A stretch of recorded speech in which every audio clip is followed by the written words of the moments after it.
చైతన్య మహాప్రభు గౌర పూర్ణిమ మహోత్సవం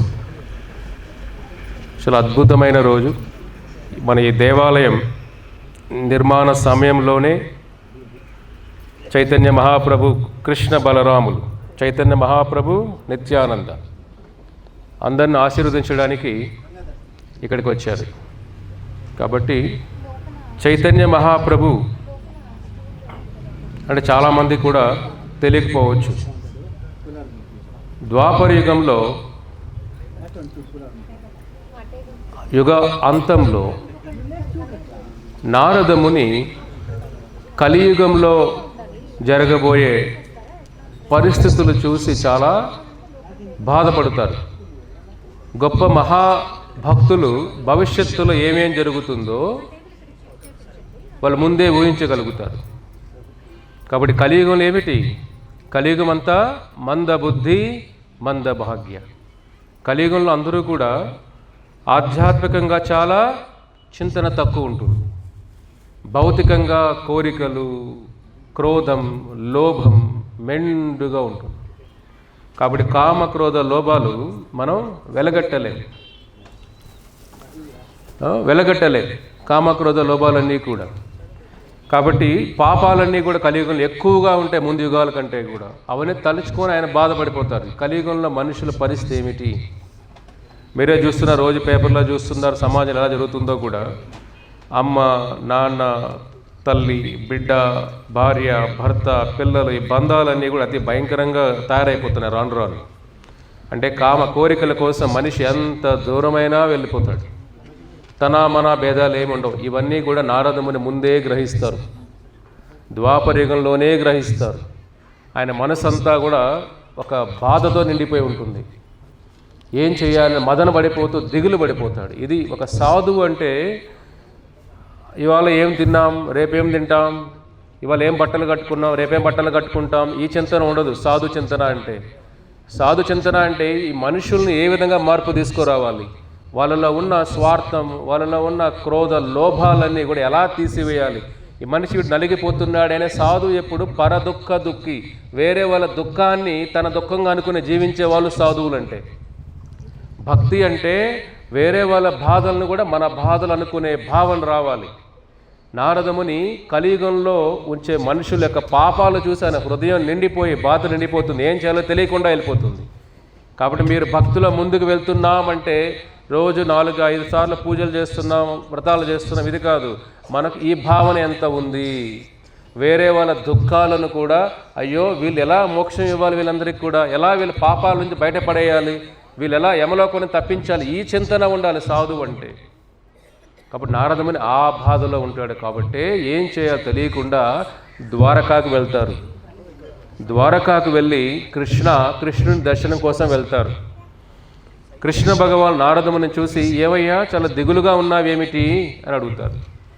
కృష్ణ, మీరు భగవద్గీత చెప్పారు అర్జునుడి కోసం, కలియుగం కోసం, కానీ ఈ కలియుగంలో వచ్చే జనాలు ఈ భగవద్గీత కూడా అంత ఆచరణలో పెట్టే విధంగా నాకు కనపడట్లేదు. వాళ్ళల్లో ఈ పాప బుద్ధి చాలా తీవ్రంగా కనపడుతుంది.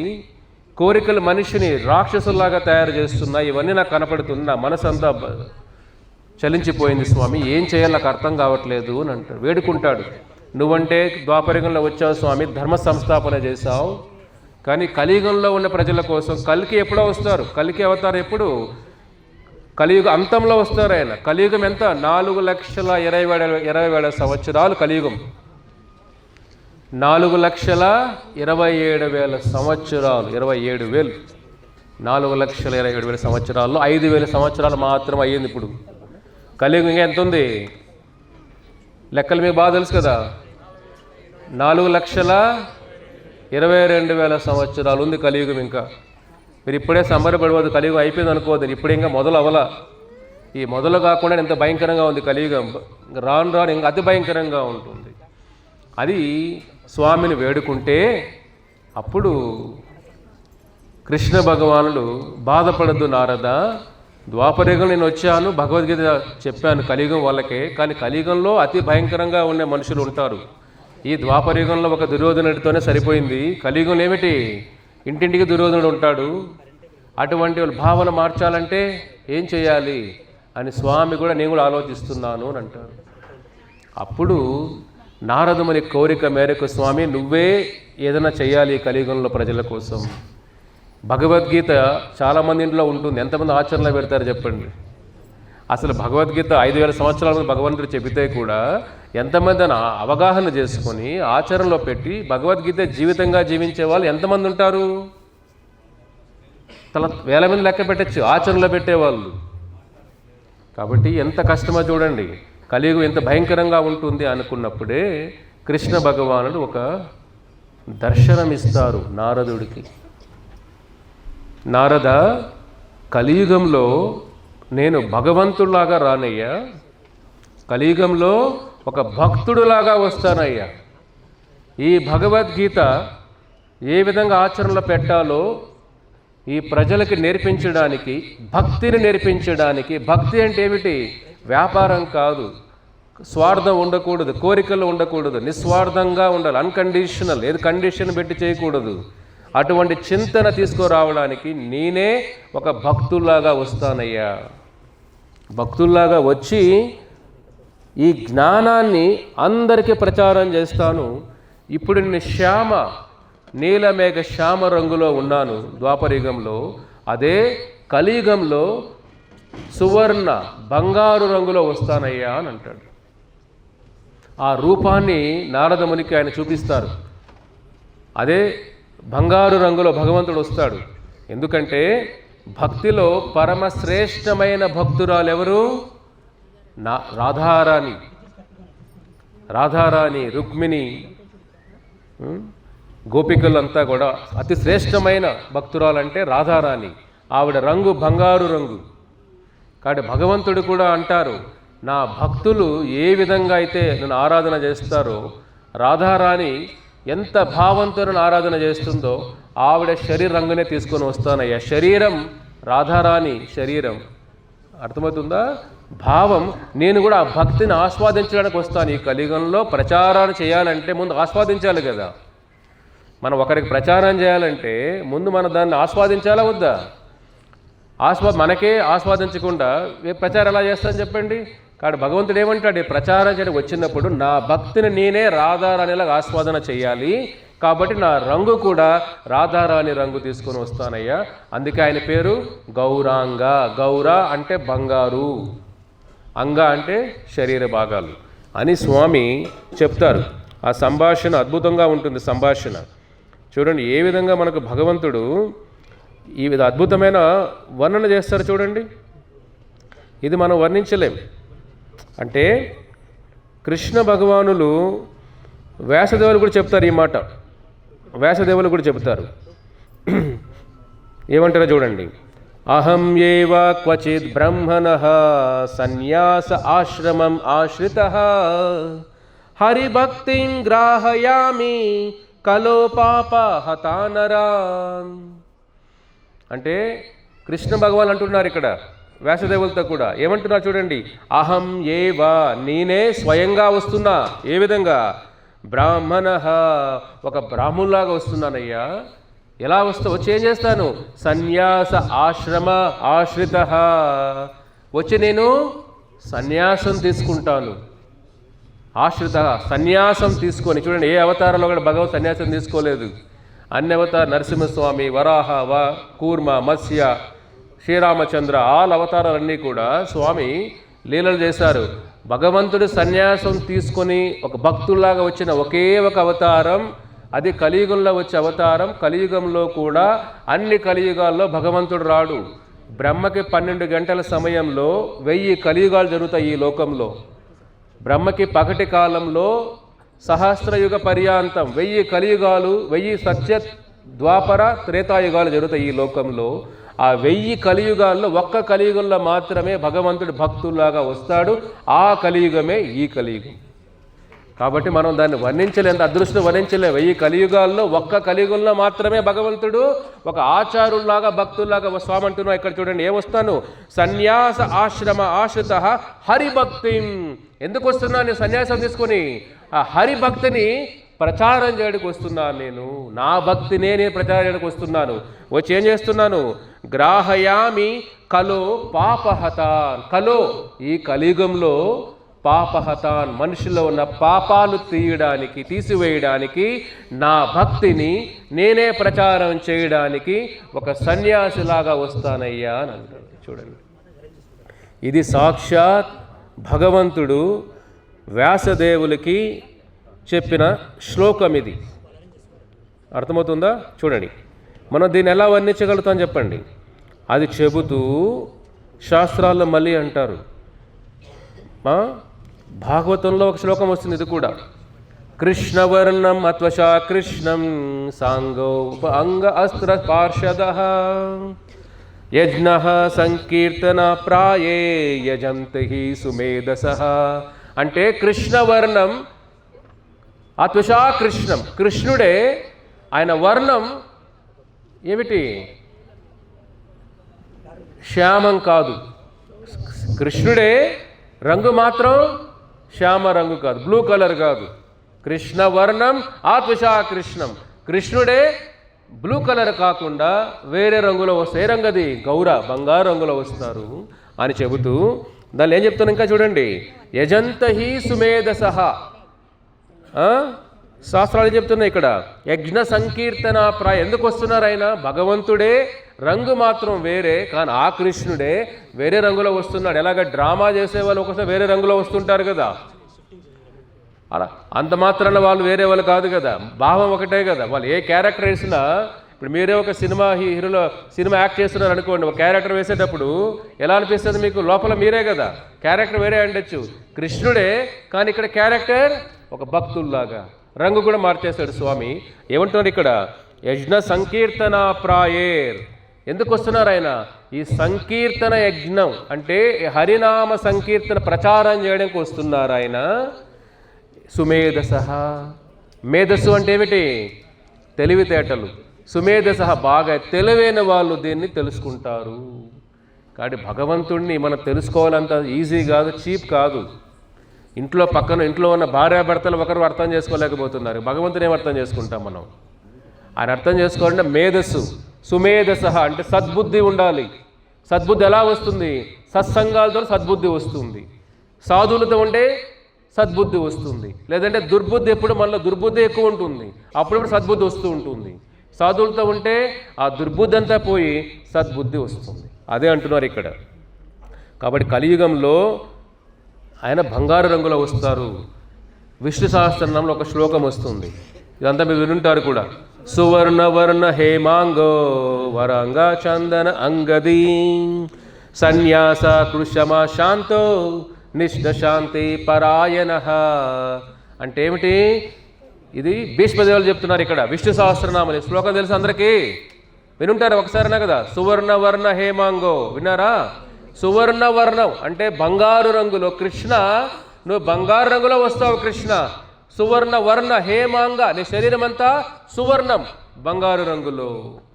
మళ్ళీ ఏమంటారు ఇక్కడ? వర్ణ చందన అంగది, చందనం పూసుకుంటావు కృష్ణ, ఎప్పుడూ కూడా బంగారు రంగులో ఉంటూ. సన్యాసః, నువ్వు సన్యాసం తీసుకుంటావు కృష్ణ. ధర్మ ప్రచారం కోసం త్యాగం చేయాలి. కొన్ని జీవితంలో మనం ఎప్పుడు కూడా కుటుంబం గడిపేయకూడదు. ఎప్పుడు మనం శరీరం కోసం, కుటుంబం కోసం బడికేది. జంతువులు కూడా బతుకుతున్నాయి, కానీ జంతువుల్లో కూడా కొద్దిగా వైరాగ్యం ఉంది, అవునా కాదా? జంతువులు ఎంత కావాలో అంతే తింటాయి, మనిషి అలా కాదు. ఎంత తిన్నా తినకపోయినా ప్యాక్ చేసుకుని పోదాం, తినకపోయినా మనం ఇంట్లో పెట్టుకుందాం, భవిష్యత్తులో పెట్టుకుందాం. జంతువులు ఎలాగైనా పోగు చేస్తాయా? ఒక సింహం తినిన తర్వాత పక్కన వదిలేస్తుంది అంతే. జంతువుల్లో వైరాగ్యం ఉంది, పక్షుల్లో వైరాగ్యం ఉంది, మనుషుల వైరాగ్యం ఎక్కడుంది? ధనదాహం, భూదాహం, కుటుంబ దాహం, పుత్రదాహం. ఈ దాహాలన్నీ కూడా ఎంత సంపాదించినా తృప్తిగా ఉంటున్నాడా మనిషి? ఇంకా కావాలి కావాలి కావాలి కావాలి. కాబట్టి జంతువుల్లో కూడా వైరాగ్యం ఉంది. జంతువులు కూడా తృప్తిగా బతుకుతున్నాయి, కొంతవరకే బతుకుతాయి. మనిషి మాత్రమే అతి లోభంగా బతికే జీవుడు సృష్టిలో ఎవరన్నా ఉన్నారంటే ఒక మనిషి మాత్రమే. అదే అంటున్నారు చూడండి.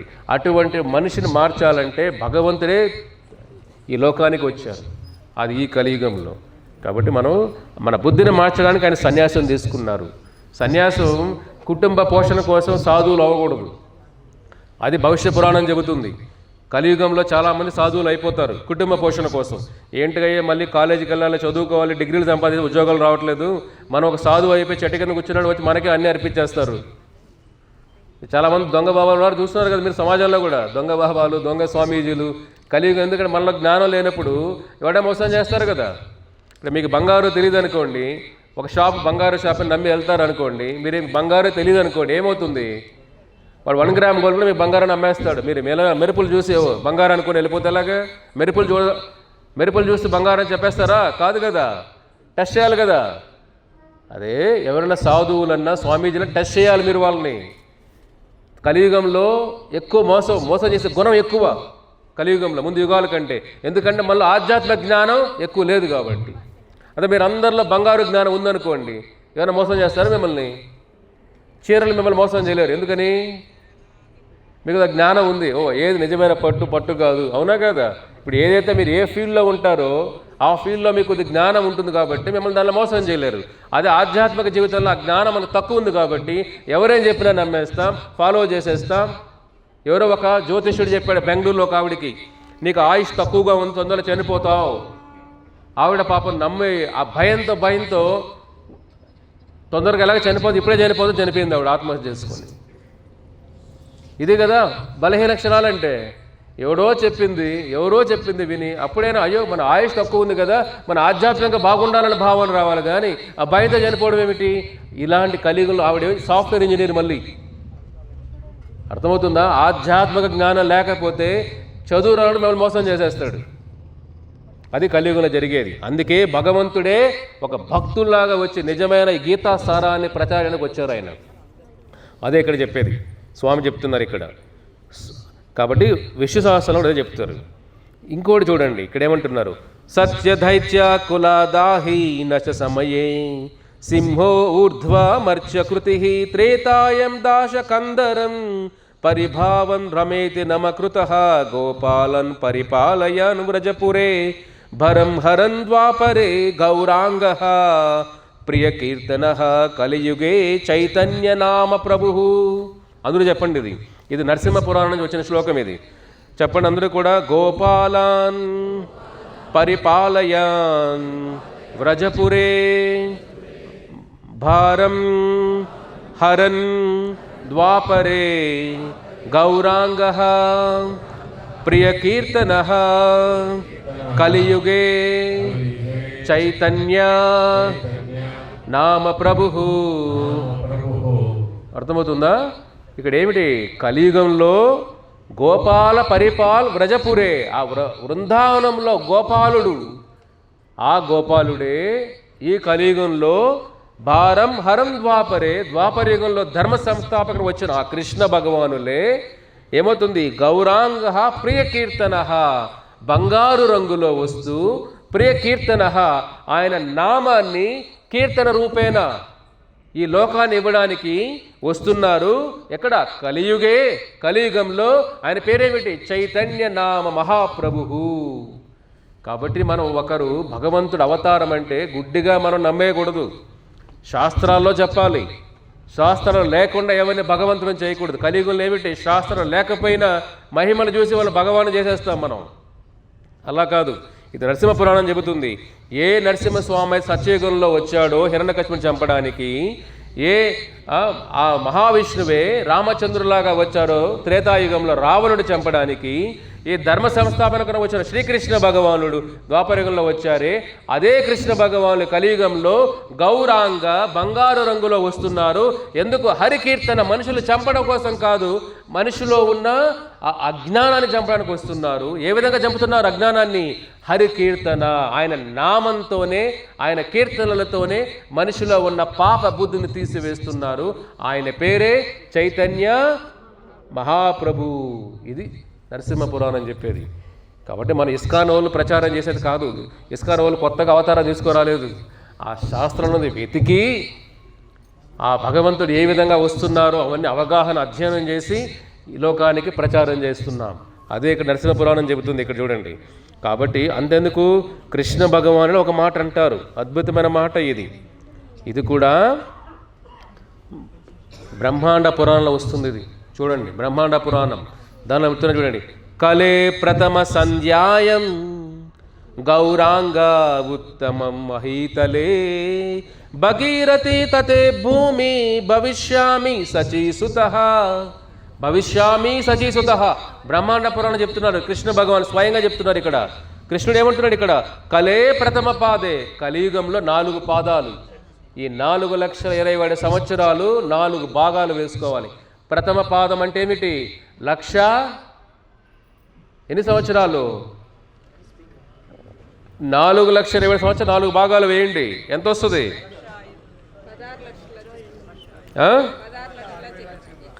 1,06,000 చిల్లర వస్తుంది. అవునా కదా? ప్రథమ భాగం అంటే 1,06,000 సంవత్సరాలు మొదటి భాగం, మళ్ళీ 1,06,000 సంవత్సరాలు రెండవ భాగం, 1,06,000 సంవత్సరాలు మూడవ భాగం, ఇక మిగిలింది 1,06,000 చిల్లర నాలుగో భాగం. 4 భాగాలు అయితే ఆయన ఏమంటున్నారు కృష్ణ భగవాన్ ఇక్కడ? కలియుగే ప్రథమ పాదే. నేను ప్రథమ పాదం అంటే ఈ మొదటి ద్వాపరయుగం ఇప్పుడు అయిపోయి కలియుగం మొదలయ్యింది 5,000 సంవత్సరాలంతే. ఈ ప్రథమ పాదంలో నేను వస్తున్నాను. ఏ విధంగా వస్తున్నాను? గౌరాంగ గౌతం మహీతలే, ఈ భూలోకంలో వస్తున్నాను. గౌరాంగ బంగారు రంగులో వస్తున్నాను. భగీరథి తీరే. భగీరథి తీరే అంటే ఏమిటి? గంగా నది. ద్వాపరయుగంలో కృష్ణుడు ఎక్కడొచ్చాడు? యమునా తీరే. అప్పుడు గంగాదేవి బాధపడుతుంది. కృష్ణ, యమునా నది ఎంత అదృష్టవంతురాలు కృష్ణ, నీ లీలలన్నీ చూసిందే. యమునా నదిలో నువ్వు స్నానం చేశావు, జలకాలలు ఆడావు, మీ గోపకుమారులతో ఆడుకున్నావు, కాళీని మందలించడానికి నాట్యం చేశావు, నీ లీలలన్నీ యమునా నదిలో చేశావే. కానీ నా నదిలో నువ్వు ఎప్పుడు కూడా ఆ అదృష్టం నాకు రాలేదు స్వామి అని గంగా నది వేడుకుంటుంది స్వామిని. ఆ గంగా నది, గంగాదేవి యొక్క కోరిక తీర్చడానికే ఆ కృష్ణ భగవాన్ చెప్తారు, బాధపడదు గంగా, నేను కలియుగంలో చైతన్య మహాప్రభుగా వచ్చినప్పుడు నీ గంగా నది ఒడ్డునే నేను అవతరిస్తాను. అవతరణ తీసుకొని నా లీలలన్నీ చూసి అదృష్టం నీకు ఇస్తాను అని అంటారు. అందుకే చైతన్య మహాప్రభు ఎక్కడ అవతరించారు? గంగా నది ఒడ్డున నవద్వీపే. గంగా నది 9 ద్వీపాల్లాగా అవుతుంది, ఐలాండ్ లాగా అవుతుంది. ఎక్కడది? వెస్ట్ బెంగాల్లో బంగాళాఖాతం కలిసే ముందు నవద్వీపం అని వస్తుంది. గంగా నది అక్కడ 9 ద్వీపాలుగా ఉంటుంది. అదే నవద్వీపం అంటే ఏమిటి? నవవిధ భక్తి. నవద్వీపాలు ఎందుకు? నవవిధ భక్తి ఏమి చెప్పండి? శ్రవణం, కీర్తనం. చెప్పండి, శ్రవణం, కీర్తన. శ్రవణం అంటే వినడం, భగవంతుడి గురించి వినాలి. మన ఊరంతా సమాచారం అంతా వింటుంటాం, భగవంతుడు ఎప్పుడు వింటాం?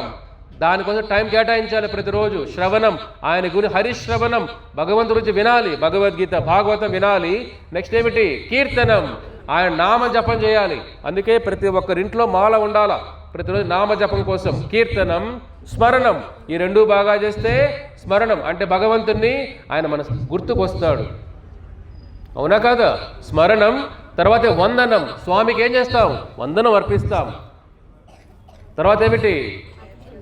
అర్చనం, స్వామి ఆరాధన చేస్తాం. స్వామి ఫోటో పెట్టుకున్నా కానీ, ఆయన విగ్రహం పెట్టుకున్నా కానీ స్వామికి నైవేద్యం అర్పించడం, స్వామికి దీపారాధన చేయడం, ఇవన్నీ కూడా ఏమిటి? అర్చనం, వందనం, పాదసేవనం.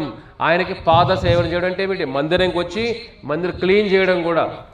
టెంపుల్లో బాత్రూమ్ క్లీన్ చేసినా, గర్భగుడి క్లీన్ చేసినా, ఎక్కడ కిచెన్ క్లీన్ చేసినా భగవంతు దృష్టిలో అన్నీ సమానమే. కాబట్టి దేవాలయం ఎందుకు రావాలి? మన హృదయ శుద్ధి కోసం దేవాలయంకి రావాలి. అదే పాదసేవనం. దాస్యం. దాస్యం అంటే ఏమిటి? భగవంతుడు సేవకుడు లాగా ఆయన ముందు పెట్టాలి. ఫస్ట్ ఆయన కోసం జీవించాలి. మీ ఇంట్లో ఒక యజమాని ఉంటే యజమాని కోసం ఉంటామా లేదా? ఒక ఆఫీసులో ఉద్యోగం చేస్తుంటే ఆఫీసులో మీ మేనేజర్ బట్టి ఉంటామా లేదా? కానీ మన కుటుంబానికి యజమాని ఎవరు? భగవంతుడు. ఒక హనుమంతుల్లాగా దాస్య భావంతో ఉండాలి. సఖ్యం. సఖ్యం అంటే ఏమిటి? స్నేహితుల్లాగా. మన బెస్ట్ ఫ్రెండ్ అంటే ఎవరు? మన మోసం చేసేవాళ్ళు కాదు. కలియుగంలో ఏమిటి? ఎవరు మీరు బాగా నమ్ముతారో వాళ్ళే ఎక్కువ ముంచేస్తారు. అవునా కాదా? మీరేమి చాలా అనుభవం ఉండొచ్చు మీకు కూడా. ఎవరిని బాగా నమ్మద్దండి, అందరికి సీక్రెట్లు చెప్పేద్దండి. చాణక్యుడు అంటాడు, ఎక్కువ సీక్రెట్లు చెప్పారు వాడే ముంచేస్తాడు. కాబట్టి కలియుగంలో నిజమైన ఫ్రెండ్ ఎవరు మనకు? భగవంతుడే. అన్ని సీక్రెట్లు తెలుసు ఆయనకి. మన ఈ జన్మల సీక్రెట్లు కాదు, ముందు జన్మలో సీక్రెట్ అన్నీ ఒకరికే తెలుసు, ఆయన తెలుసు. ఆయన ఎవరికైనా చెప్తాడా మన గురించి? చెప్పండి, చెప్పరు. తల్లి చెప్తుందా బిడ్డ సీక్రెట్లన్నీ? కడుపులో బిడ్డ దాచుకుంటుంది. బిడ్డ చండాలుడైనా కూడా దాచుకుంటుంది, చెప్పుకోలేక బాధతో అణుచుకుంటుంది. అవునా కదా? తల్లికి అంత ప్రేమ ఉంటే, తల్లులు కన్నా తల్లి ఆయనకి ఎంత ప్రేమ ఉంటుంది భక్తుల పైన. ప్రేమతో మన సీక్రెట్ తెలిసినా దాచుకుంటాడు. కష్టాల్లో మన వెనక నిలబడతాడు, ముందు నిలబడతాడు, అన్ని దిక్కులు నిలబడతాడు. అర్జునుడి కష్టాలు వచ్చినప్పుడు అర్జునుడు ఎవరు కష్టాన్ని బయటపడేసింది? కృష్ణుడే కదా, సఖ్యం. అందుకే బెస్ట్ ఫ్రెండ్ అర్జునుడికి ఎవరు? కృష్ణుడే. మనకు కూడా బెస్ట్ ఫ్రెండ్ ఎవరు? కృష్ణుడే. కృష్ణ కష్టాలు ఉంది, కృష్ణ అన్నీ తెలుసు. ఆయనకి జ్ఞానం ఇచ్చారు భగవద్గీత. కాబట్టి భగవంతుని మన ఫ్రెండ్ అనుకోవాలి. మీరందరూ బాగా చట్టాల పట్ల తిరిగినా కూడా వాడి సహా కష్టాలు ఉన్నప్పుడు మీ పక్కన ఎవరు నిలబడరు.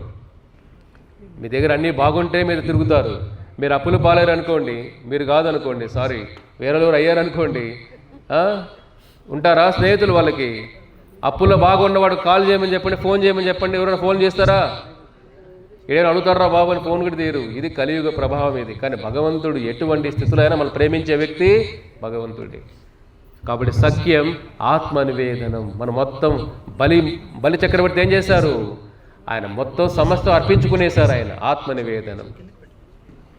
కాబట్టి ఇది నవవిధ భక్తిని నేర్పించడానికే కృష్ణ భగవానులు ఈ కలియుగంలో ఒక భక్తుడులాగా అవతరణ తీసుకున్నారు. ఇది మనం గ్రహించాల్సిన విషయం ఇది. కాబట్టి మీరు ఇది లాస్ట్ దీంతో ముగిచ్చేద్దాం.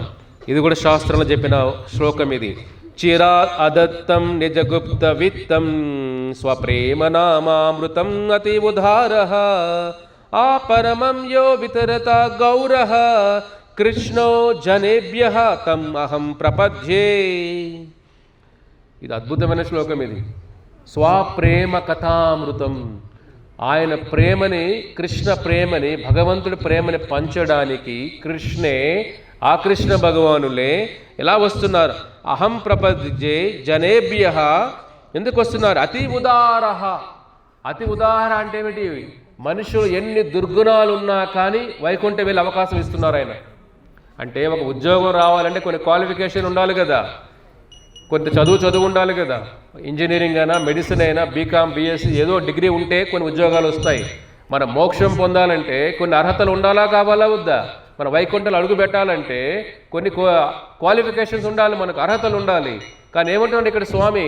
మనలో అర్హతలు లేకపోయినా అతి ఉదారః అంటే ఒక ఉదారమైన భావం, ఔదార్య భావంతో మనిషిలో దుర్గుణాలు ఉన్నా కానీ స్వామి అందుకే హరే కృష్ణ మహామంత్రం అందరికీ పనిచేశారు ఆయన. కాబట్టి హరే కృష్ణ మహామంత్రానికి నియమాలు లేవు.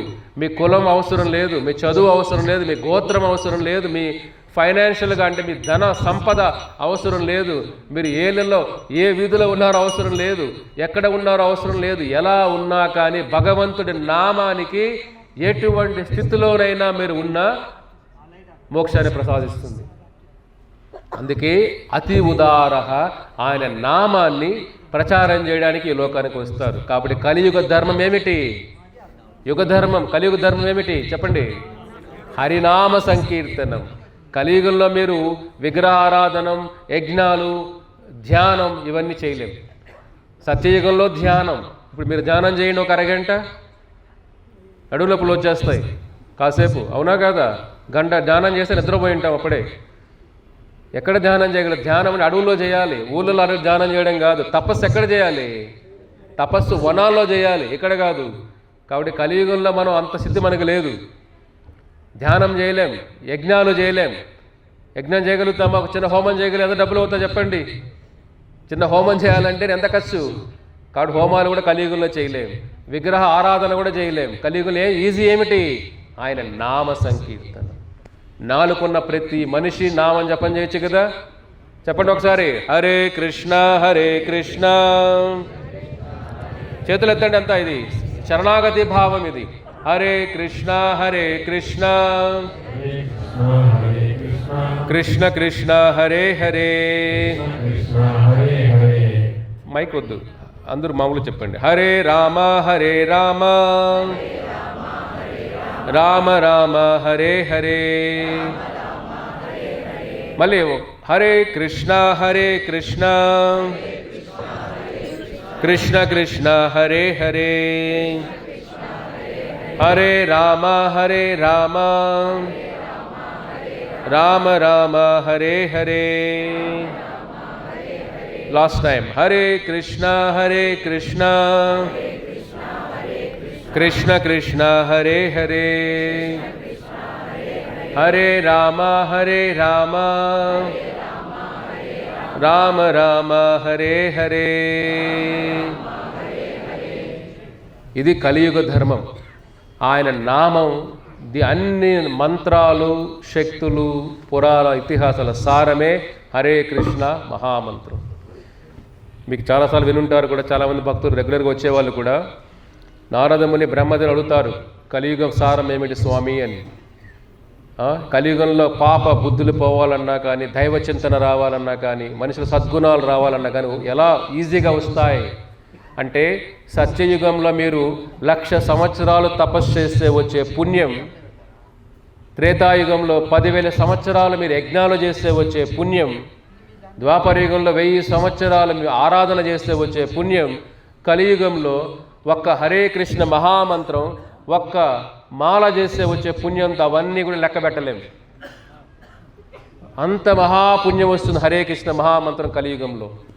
కాబట్టి ఇది షోడశక నామ్నా కలికల్మషనాశనం నాతో పరతరోపాయ సర్వవేదేషు దృశ్యతి అని బ్రహ్మదేవులు చెబుతూ, షోడశక నామ్నాం అంటే 16 నామాలు. ఆ 16 నామాలు ఏమిటి అని బ్రహ్మదేవులు చెబుతారు.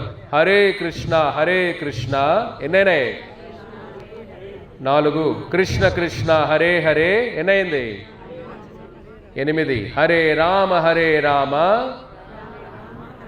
12. రామ రామ హరే హరే అని చెబుతూ, ఇది షోడశక నామ్నాం కలికల్మషనాశనం. నారద, ఈ 16 నామాలు కలియుగంలో ఉన్న మనుషుల పాపాలన్నీ తీసివేసే మందు, ఔషధం. అంతేకాకుండా సర్వవేదేషు దృశ్యతి, అన్ని వేదాల, పురాణాల, ఇతిహాసాల సారమే ఈ 16 నామాలు అని చెబుతూ ఇంకేం చెప్తారు? నాతో పరతర ఉపాయ, దీనికి మించిన ఉపాయమే లేదు. నితాయ గౌరచంద్రకి జై, చైతన్య మహాప్రభుకి జై. కాబట్టి మీరు ఎవరైతే ఇంకా హరే కృష్ణ మహామంత్రం మొదలు పెట్టలేదో ఈరోజు మొదలు పెట్టండి. ఎవరైతే ఎన్నో మీరు పూజలు వ్రతాలు చేసినా మీ కర్మలు ఏ పూజలు కర్మలు తీయలేవు. ఎవరిని అడగండి, మీరు ఏ వ్రతం చేస్తే కర్మలు పోతాయి అడుగుతారు. ఇంద్రుడు శాపగ్రస్తుడైపోతాడు, ఒక స్త్రీగా మారిపోతాడు పాపాలు చేసి. ఇంద్రుడే దేవతలకు అధిపతి ఇంద్రుడు, అమరావతికి అధిపతి ఇంద్రుడు పాపాలు చేసి కొద్దిగా ఒక స్త్రీగా మారిపోయి అంటే ఇంద్ర వైభోగం అంతా వెళ్ళిపోతుంది. ఆ బాధల్లో ఉన్నప్పుడు అడుగుతాడు, అందరూ అడుగుతారు, నా పాపం ఎలా తీర్చుకో, పరిహారం ఏమిటి అందరూ అడుగుతారు. దేవతల దగ్గరికి వెళ్తారు, ఋషుల దగ్గరికి వెళ్తాడు, పరమశివుడి దగ్గరికి వెళ్తారు, నా పాపం ఎలా స్వామి, బ్రహ్మదేవుడికి వెళ్తారు. చూడండి, ఎక్కడికి వెళ్ళడానికి సొల్యూషన్ దొరకదు. నీ చేసిన పాపం ఏ తపస్సు వల్ల కానీ, పూజల వల్ల కానీ, వ్రతాల వల్ల కానీ పోదు ఇంద్రా. చూడండి, అప్పుడు సాక్షాత్ హరే కృష్ణ, అప్పుడు సాక్షాత్ మహావిష్ణువు దగ్గరికి వెళ్తారు అందరూ కలిసి. శ్వేత దీపానికి వెళ్తారు అందరూ, స్వామిని వేడుకుంటారు, ఎలా ఈ పాపం వెళ్ళిపోతుంది స్వామి వేడుకుంటే. అప్పుడు భగవంతుడు చెప్తాడు సీక్రెట్ ఏమిటి? నా నామం, అర్థమవుతుందా? నామకారి బహుద నిజ సర్వశక్తి. నా నామం అన్ని శక్తులన్నీ కూడా, నా శక్తులన్నీ నా నామంలోనే ఉన్నాయి. ఇంద్ర, నా నామాన్ని ప్రతిరోజు ఒక తపస్సులాగా చేయవయ్యా. ఆ నామశక్తి ద్వారా నువ్వు చేసిన పాపాలని వెళ్ళిపోతే సృష్టిలో ఏ మంత్రం కానీ, యంత్రం కానీ, తంత్రం కానీ, పూజ కానీ, వ్రత కానీ మనిషి చేసిన కర్మల్ని తీసివేయలేవు, భగవంతుడి నామం తప్ప, ఆ శ్రీహరి నామం తప్ప అని ఇంద్రుడికే చూడండి, మహా ఋషులే ఎవరికి సొల్యూషన్ ఇవ్వలేకపోయారు. ఇంకా ఆ సీక్రెట్ తెలుస్తుంది. అప్పుడు ఇంద్రుడు, స్త్రీ రూపంలో ఉన్న ఇంద్రుడు ఆ భగవంతుడి నారాయణ నామాన్ని ప్రతిరోజు కొన్ని సంవత్సరాలు తపస్సులాగా నామ జపం చేస్తారు. ఆ నామ జపం చేసిన తర్వాత ఆ చేసిన పాపాలు వెళ్ళిపోయి మళ్ళీ ఇంద్రుడిగా అవుతాడు. కాబట్టి మనమే ఇంద్రుడికే సొల్యూషన్ అది. మీరు నవగ్రహాల ఆరాధన చేసిన మాత్రాన జీవితాల కర్మలు మారిపోవు. మీరు దేవతల ఆరాధన వల్ల కర్మలు మారిపోవు. మీకు చేసిన కర్మలన్నీ ప్రతి జీవుడు అనుభవించక తప్పదు. ఒకరిని మర్డర్ చేసేసి మీరు పూజలు చేస్తే పోతాయా? చెప్పండి. చంపేసి రోజు ఆరాధన చేసేస్తాం, అభిషేకాలు చేసేస్తాం, పాపం పోతుందా? పాపాన్ని పుణ్యాలతో తీయలేం. ఇది గుర్తుపెట్టుకోండి. కామన్ సెన్స్ ముఖ్యం ఇక్కడ. అంటే ఏమిటి? చేసిన పాపం పుణ్యాలతో రెండు వేరే అకౌంట్లు ఇవి. అనుభవించే తప్పదు, జీవుడు అనుభవించే తప్పదు. రావణుడు కూడా ఏం చేశాడు? రోజు పొద్దున్న లేచి 1,000,000 లింగాలకి పూజ చేసేవాడు. కానీ తర్వాత ఏమిటి? పూజలు అయిపోయిన తర్వాత పరస్త్రీలను పట్టుకొని రావడం, ఋషుల భార్యల్ని, దేవతల భార్యల్ని, రాజకుమార్తెల్ని, రాజుల భార్యలు కొన్ని 1000 మందిని కిడ్నాప్ చేసి తీసుకెళ్ళి వెళ్ళిపోయాడు లంకకి రావణుడు. అది భక్తా? భక్తి అంటే ఏమిటి? కామక్రోధ లోభాలకు అతీతంగా జీవితం సాగించడం. కాబట్టి ఆ భగవంతుడి నామం తప్ప కలియుగంలో మీరు ఏ మార్పు, ఏ మంత్రాలు మీరు ప్రయోగం చేసుకోండి, కర్మలు వెళ్ళవు. మనసు మారదు, బుద్ధి మారదు, అలవాట్లు మారవు. కానీ అదే జీవితం. పూజ అంటే ఏమిటి? భగవంతుడి ఆరాధన ఎప్పుడు నిస్వార్థంగా ఉండాలి. మన మనసు శుద్ధి చేసే విధంగా ఉండాలి. హరినామం ఏం చేస్తుంది? ఆత్మను శుద్ధి చేసే మందు ఇది. కాబట్టి మీ కర్మలు పోగొట్టుకోవాలన్నా, మోక్షం రావాలన్నా, భగవంతుడి జ్ఞానం మీకు రావాలన్నా, ఆయన ఈ జ్ఞాన ప్రచారం, నామ ప్రచారం కోసమే సాక్షాత్ కృష్ణ భగవానుడు భక్తుల అవతారంలో వచ్చారు.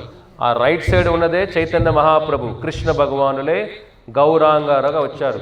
లెఫ్ట్ సైడ్ ఎవరు? బలరాముడు. లెఫ్ట్ సైడ్ బలరామ, ఆ పక్క కృష్ణ. ఆయన కూడా బలరాముడు భక్తుల్లాగా వస్తారు కృష్ణుడికి సహాయం చేయడానికి. లక్ష్మణుడు ఎలాగైతే రామచంద్రుడికి సహాయం చేశారో, మహావిష్ణువు గల అనంత శేషుడు సహాయం చేస్తారో, సేవ చేస్తారో, కృష్ణుడికి సేవ చేయడానికి ఎప్పుడు కూడా బలరాముడు ఉంటాడు. కాబట్టి ఈ కలియుగంలో మీరు ఇన్ని రోజులు మీరు జీవితం ఎలా గడిచిపోయింది, ఈరోజు మొదలు పెట్టండి. ఈ దేవాలయం ఎందుకు కడుతున్నాం? ఈ హిందూపురంలో ప్రతి ఒక్కరూ కూడా భగవంతుడు తెలుసుకోవడానికి, ఈ జ్ఞానం తెలుసుకోవడానికి, గీత భాగవత సారం తెలుసుకోవడానికి, మోక్ష మార్గాన్ని చూపించడానికి వచ్చేది మోక్ష జ్ఞాన కేంద్రం. ఇది ఏదో మామూలు టెంపుల్ అనుకోవద్దండి. మీ ఊళ్ళో చాలా టెంపుల్స్ ఉన్నాయి. ఎన్ని టెంపుల్లో జ్ఞాన ప్రచారం జరుగుతుంది? ఎన్ని దేవాలయాల్లో భగవద్గీత భాగవత సారం చెబుతున్నారు మీకు? ఎన్ని దేవాలయాల్లో మోక్ష మార్గాన్ని చెప్పండి. కాబట్టి టెంపుల్ అంటే లుక్ కాదు కావాల్సింది, పెద్ద పెద్ద గోపురాలు ఉంటే టెంపుల్ కాదు. హాస్పిటల్ లుక్ ఉంటే సరిపోతుందా? చెప్పండి. హాస్పిటల్ బిల్డింగ్లు బాగుంటే సరిపోతుందా? లోపల ఏం జరగాలి? హాస్పిటల్కి వెళ్తే ఏం జబ్బు తగ్గాలి కదా, అది ముఖ్యం. హాస్పిటల్ బిల్డింగ్ ముఖ్యం కాదు. హాస్పిటల్ బిల్డింగ్ ముఖ్యం కాదు. హాస్పిటల్ ఏం జరగాలి? మంచి సేవ చేసే డాక్టర్ ఉండాలి. ఒక బిల్డింగ్ బాగుండి లోపల డాక్టర్ బాగాలేదనుకోండి, ఏమవుతుంది? లోపల డాక్టర్ బాగుండాలి కదా, అప్పుడే జబ్బులు తగ్గుతాయి.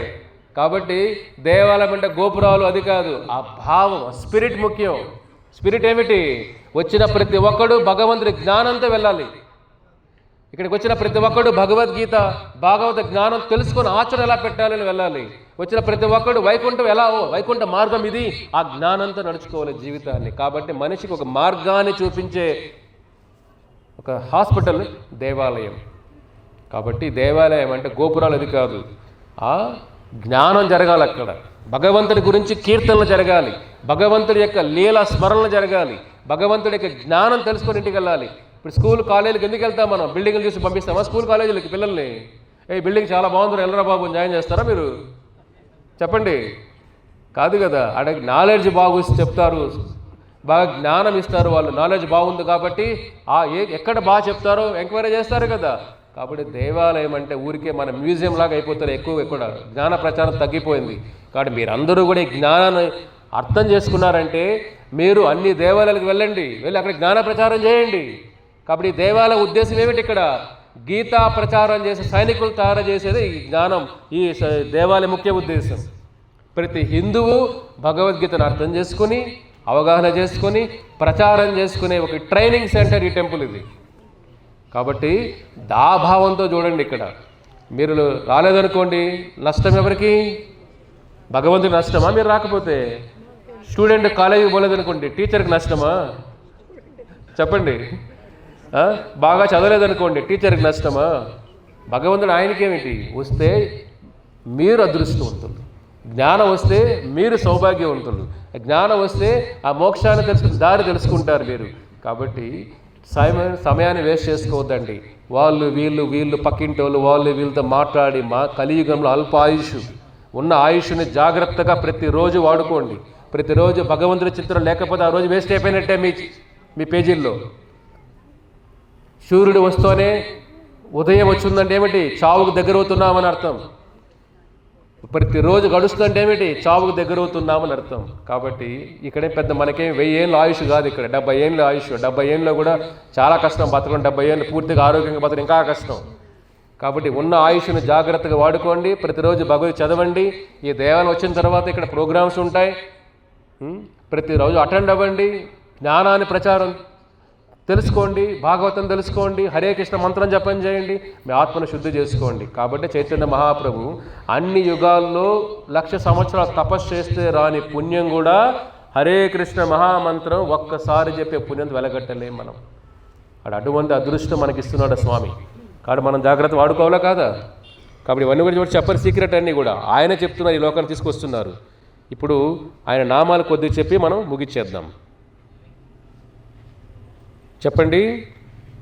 నమస్కృత్య ప్రవక్ష్యామి దేవదేవం జగద్గురుం నామ్నాం అష్టోత్తరశతం చైతన్య అస్య మహాత్మనః విశ్వంబరో జీతక్రోధో మాయామనుషా విగ్రహ అమాయీ మాయీనాం శ్రేష్టో వరదేశో విజోత్తమః జగన్నాథః ప్రియసుతః పితృభక్తో మహామనః లక్ష్మీకాంతః సచీపుత్రః ప్రేమాధో భక్తవత్సలః ద్విజప్రియో ద్విజవరో వైష్ణవ ప్రాణనాయకః ద్విజతి పూజకః సంతః శ్రీవాస ప్రియ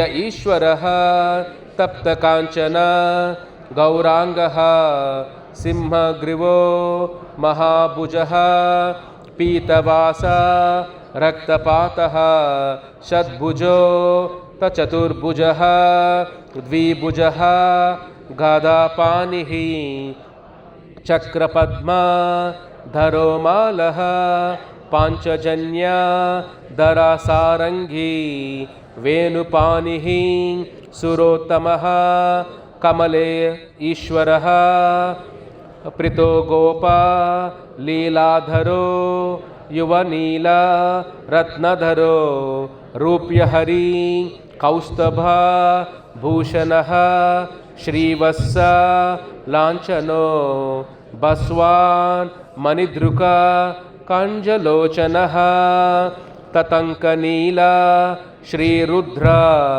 లీలాకారీ గురుప్రియః స్వనామ గుణభక్త చ నామ ఉపదేశదాయకః అచంచల ప్రియః శుద్ధః సర్వప్రాణి హితేరతః విశ్వరూప నుజః సంధ్యావతరః శీతలస్యః నరసింహ కరుణో గుప్త ఆత్మా భక్తి ప్రవర్తకః మహానందో అనంతో నృత్యగీత నామ ప్రియః కవిః ఆర్తి ప్రియశుచిః శుద్ధ భావదో భగవత్ప్రియః. జయ శ్రీకృష్ణ చైతన్య ప్రభు నిత్యానంద శ్రీ అద్వైత గదాధర శ్రీవాసాది గౌరభక్తవృంద. Hare Krishna Krishna Krishna Hare Hare Hare Rama Rama Rama Hare Hare, Hare Krishna Krishna Krishna Hare Hare, Hare Rama Rama Rama Hare Hare. Last time Hare Krishna Krishna Krishna Hare Hare, Hare Rama Rama Rama Hare Hare.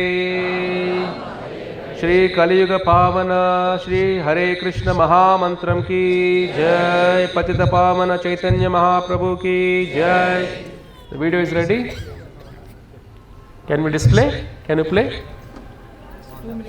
Okay. So కాబట్టి హరే కృష్ణ మహామంత్రం కలియుగ ధర్మం. ఇంకా ఎవరైతే ఇంకా మహామంత్రాన్ని మొదలు పెట్టలేదో, జపం చేయలేదో, ఈరోజు మొదలు పెట్టండి. అన్ని మంత్రాలు దాంట్లోనే ఉన్నాయి. అన్నమాచార్యులు అంటారు కదా, హరినామములే అన్ని మంత్రంబులు. హరినామమే అన్ని మంత్రాలు దానిలోనే ఉన్నాయి. 33 కోట్ల దేవతలు కూడా ఆ హరినామాన్ని జపం చేస్తున్నారు. దేవతలందరూ కూడా ఆ శ్రీమన్నారాయణ నామమే జపం చేస్తున్నారు. కాబట్టి సృష్టిలో ఈ సృష్టిని నడిపించే శక్తే భగవంతుడి యొక్క నామం. హనుమంతుడు రామాయణం నేర్పించారు మనకంతా. రామనామమే రామాయణం నడిపించింది. ప్రహ్లాదుని కాపాడింది ఆ నామమే, ద్రౌపదిని కాపాడింది ఆ నామమే. అందరూ నామం ఏదో సింపుల్గా ఉంది కదా అనుకుంటారు. ఎందుకంటే కలియుగంలో మనకు అంత జ్ఞానశక్తి, జ్ఞాపక శక్తి ఎక్కడుంది మనకు చెప్పండి. ఇప్పుడు మీరు విన్నది మళ్ళీ చెప్తారు యథాతథంగా చెప్పండి. ఇప్పుడు అరగంట విన్నారు, కరెక్ట్గా అలాగే చెప్పండి, చెప్పలేం. ఇప్పుడు 2 నిమిషాలు వింటేనే మళ్ళీ మర్చిపోతాం, ఏం మాట్లాడడం గుర్తుండదు మనకు. కలియుగంలో మంద బుద్ధి మంద భాగ్య సుమందమతయ ఉపద్రుత. కలియుగ ఏమిటి? ప్రాణ అల్పాయుషు కలేయుగే జన.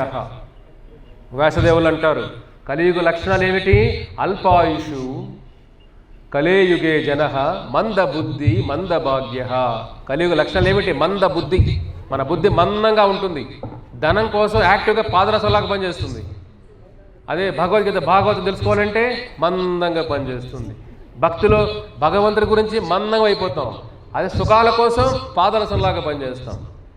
ముందు యుగాలు ఎలా ఉండేవాళ్ళు? భక్తి కోసం పాదరసంలాగా ఉండేవాళ్ళు, సుఖాల కోసం మందంగా ఉండేవాళ్ళు. మనం ఎలా ఉన్నాం? కలియుగ లక్షణాలు ఏమిటి? శరీరం కోసం పాదరసంలాగా ఉంటాం, భగవంతుడి కోసం మందంగా ఉంటాం. కాబట్టి మంద బుద్ధి మంద భాగ్యం, దురదృష్టం కూడా. ఇవన్నీ విన్నారు ఈరోజు మీరు. ఇది నరసింహ పురాణం, అథర్వ వేదం, భాగవత పురాణం, మహాభారతం, ఈ ఎన్ని పురాణాల్లో పద్మ పురాణం, అన్ని సారం మీకు ఇవాళ విన్నారు అందరూ కూడా మీరు, ఆ శ్లోకాలన్నీ కూడా. కానీ ఎంత విన్నా కూడా నమ్మకం కలగాలి కదా. అందుకే దురదృష్టం కూడా. నమ్మే వాళ్ళకి అదృష్టం అంటే, నమ్మిన వాడు వెంటనే మొదలు పెట్టేస్తాడు జపం. ఇది తెలుసుకున్న తర్వాత మళ్ళీ ఇంకే ఆలోచించాలి ఇక్కడ మనం. ఇవాళ మొదలు పెట్టాలి హరే కృష్ణ మంత్రం మొదలు పెట్టేస్తాం. చాలామంది వింటారు కానీ హృదయంలో మార్పు రాదు. అందుకే ఏమిటి? మంద భాగ్యం అంటే దురదృష్టం. ఇన్ని తెలిసినా మన కళ్ళ ముందర వజ్రాలు కనపడుతున్నా ఏదో రాళ్ళు అనుకులు అలా వెళ్ళిపోతూ ఉంటాం. అదే దురదృష్టం అంటే. ఇంత వినిన తర్వాత కూడా, నామస వినిన తర్వాత కూడా ఏముందులే హరే కృష్ణ టెంపుల్కి వెళ్ళినప్పుడు మాత్రం చెబుదాంలే, ఇండ్లంతా కూడా వేరే పనులు చేసుకుందాం, అది కాదు. ఇక్కడ వెళ్ళిన తర్వాత ఆ భావంతో వెళ్ళాలి. రోజు ఒక మాల జపం చేయండి అందరూ కూడా. అప్పుడు మనలో మార్పు వస్తుంది. అప్పుడు మంద భాగ్యం అవరు మీరు. ఏమవుతారు? భాగ్యవాన్ అంటే అదృష్టవంతులు అవుతారు మీరు. అక్కడ అదృష్టం మీ చేతుల్లో ఉంది. ఓకేనా? హరే కృష్ణ.